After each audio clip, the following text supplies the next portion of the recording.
Hello everyone, in this video I'm going to show you on how you can view and get your Millennium bank statements online. So in here you can view them whenever you want in the mobile application and Millennium. So and how to do that, first is you just have to log in to your account in Millennium.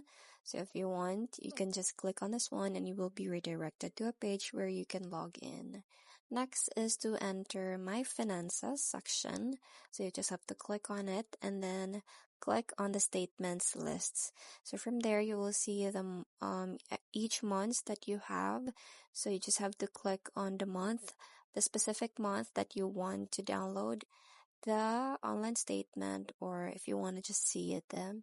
So you can click on it and then you just have to enter the statement settings and choose the online statements, and you're done. It will just download in a PDF, and that's pretty much it. I hope you find this video helpful.